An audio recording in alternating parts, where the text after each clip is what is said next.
मेलिलेटस Elba इसका common name है sweet clover. इसे प्रूव किया था बोविन ने। ये बिलोंग करता है फैमिली लेग्यूमिनेसी से। इंट्रोडक्शन की बात करें तो सबसे पहले बोविन ने इसे प्रूव किया था एट 1851, पर फिर से दूसरी बार रीप्रूफ किया है इसे HCLN ने। मेलिलोटस एल्बा बहुत ही बेहतरीन मेडिसिन है हेमरेज के लिए, कंजेशन के लिए। ब्लड अगर कहीं पे इकट्ठा हो जाए या कहीं से वो बार बार निकल रहा हो किसी भी पार्ट ऑफ ऑर्गन से, तो मेलिलेटस एल्बा काफ़ी अच्छी मेडिसिन है। क्लिनिकल सिम्टम्स की बात करें तो congestion, constipation, convulsion, eclampsia, epilepsy, epistaxis, haemorrhage, headache and melancholic, इन सारे में मेलिलेटस अल्बा काफ़ी अच्छी मेडिसिन है। अब हम बात करेंगे इसकी प्रमुख लक्षण के बारे में। तो melilotus alba congestion relief by haemorrhage. अगर पेशेंट को किसी भी तरीके के कंजेशन किसी भी पार्ट ऑफ द बॉडी में हो रहा हो, फ्लूइड का एक्यूमुलेशन या फिर ब्लड का एक्यूमुलेशन, वो रिलीफ होता है हेमरेज से, ब्लड के बहाव से। अब हम बात करेंगे इसकी हेड सिम्टम्स की। पेशेंट के सिर की दर्द अचानक से और बहुत ज़्यादा नर्वस हेडेक होता है। नर्वसनेस हो जाता है पेशेंट और उसे नर्वस हेडेक होता है। किसी भी चीज़ की ओवर थिंकिंग के कारण पेशेंट को ऐसी हेडेक होती है। लोकेशन की बात करें तो पेशेंट को फ्रंटल रीजन में हेडेक होता है, इंटेंस हेडेक होता है। उसे आँख की साइड, लेफ्ट आँख की और लेफ्ट ऑर्बिटल में उसे काफ़ी पेन होता है।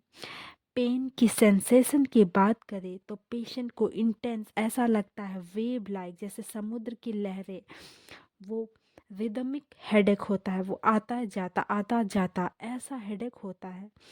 वर्टिगो भी होने लग जाते हैं, नोजिया भी होती है।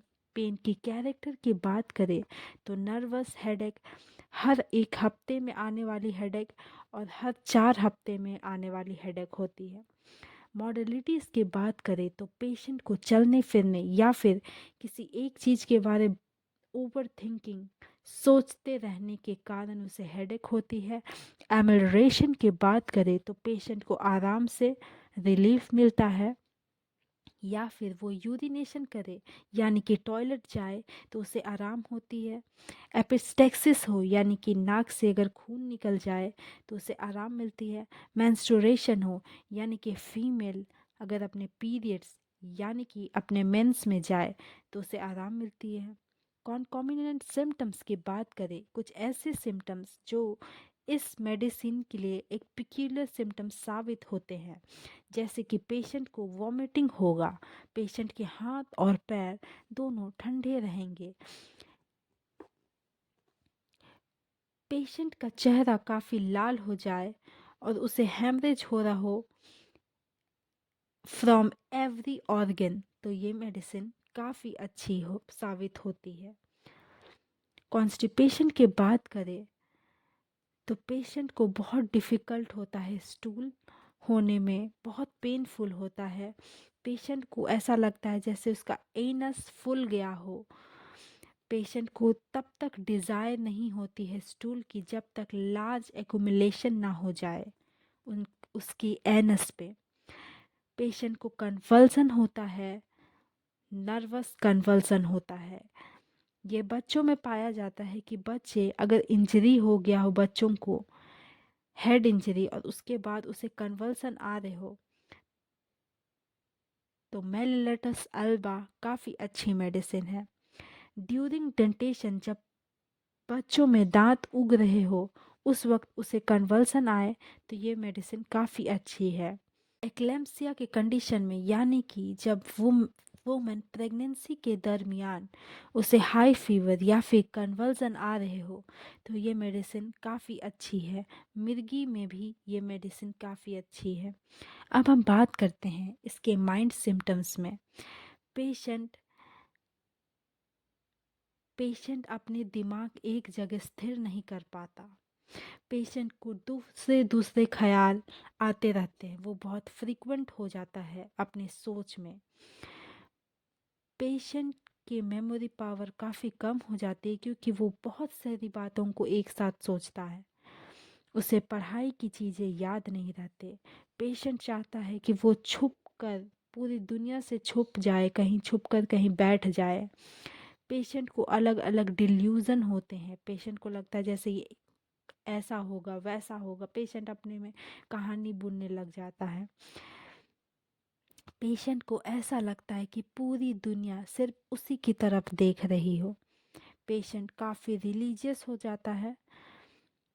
अगर किसी भी रिलीजियस इंसान है जो बहुत ज़्यादा रिलीजियस होने की वजह से पागलपन की तरह व्यवहार करे, तो मेलिलोटस अल्बा काफ़ी अच्छी मेडिसिन है। अगर मेंटल सिम्टम्स की बात करें तो जनरल मोडिलिटीज़ की बात करें तो पेशेंट को एग्रावेशन होती है अगर वेदर में चेंजेबल वेदर हो, जैसे कि रेनी वेदर, गर्मी के बाद अचानक से रेनी वेदर आ जाए तो पेशेंट को तकलीफ़ें बढ़ जाती है। या फिर तूफ़ान के आने की वजह से अक्सर ये सारी बीमारी 4 बजे शाम में होती है, 4 PM में, जब शाम के समय अचानक से तूफ़ान या फिर मौसम चलने फिरने से ठंड के कारण, वेदर का चेंज के कारण पेशेंट को एग्रावेशन होते हैं, तकलीफ़ें बढ़ती है। Thank you.